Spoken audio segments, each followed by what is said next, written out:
Ah, yes, history, law, biology. You know the ones.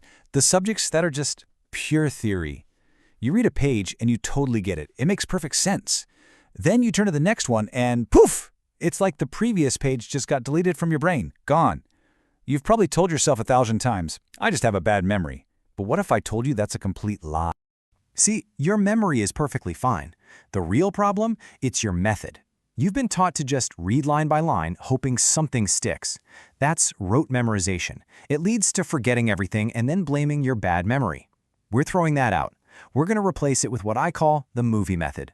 With this, you stop being a reader and you become a director, creating wild, sticky stories that turn your brain into an absolute memory machine. So what's the big mistake we're all making? We treat our brains like a computer hard drive. We just try to download information, one boring line at a time. And that is a constant uphill battle, because you're fighting against the very way your brain is wired to work. That's because your brain isn't a hard drive. It's a picture machine. Think about it.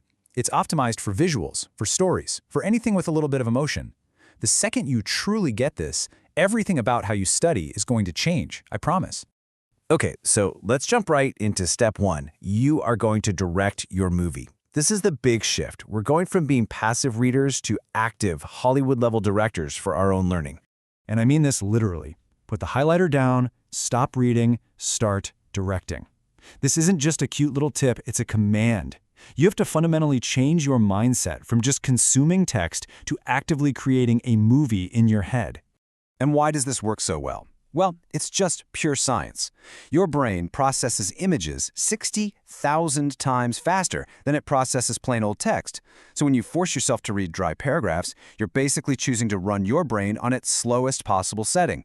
We're about to switch you into hyperdrive. So what does this actually look like? Okay, for biology, don't just read that helicase cuts DNA. No. Picture this. Helicase is a giant gleaming pair of scissors snipping a rope, and then ligase is a little construction worker who comes in with a giant glue stick to paste it back together. For something like chemistry, you need to remember Avogadro's number. How about picturing 6 Avengers eating 22 tacos at 10:23 p.m.? You will never forget that. Or for history, turn your house into a timeline. Your front door is the year 1857, the kitchen is 1947. Trust me, the weirder you make the image, the more it's going to stick. All right, so you're directing these amazing mental movies, but where do you keep the script notes, the key plot points? That brings us to step 2. You've got to build your vault. Now let's be clear, a vault is not your notebook. A notebook where you just copy down the textbook word for word is passive, it's useless, don't do it. Your vault is a single super condensed cheat sheet, and it only contains the things you keep struggling with, the things you repeatedly forget. It's your personal weak point database. So what goes in there? You know, those confusing dates you always mix up, the weird exceptions to every rule in chemistry, those bizarre case laws that seem to make no sense. Basically anything you stumble on when you try to remember it. And most importantly, doodles, stick figures.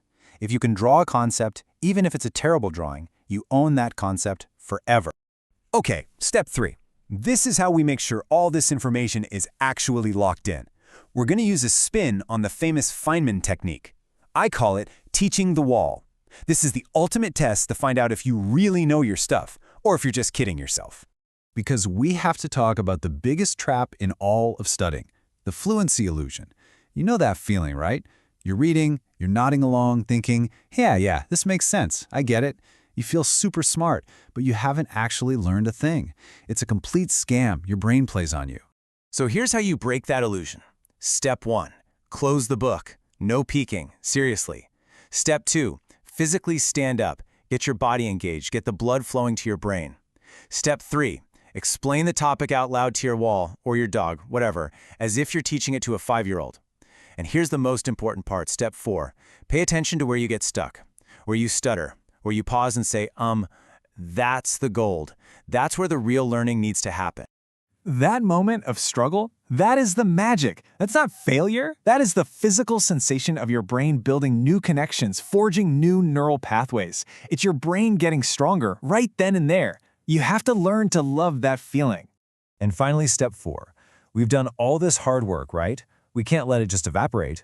We need to apply the superglue of memory, spaced repetition. This is how you make knowledge permanent. Forget trying to study one thing for 10 hours straight. It doesn't work.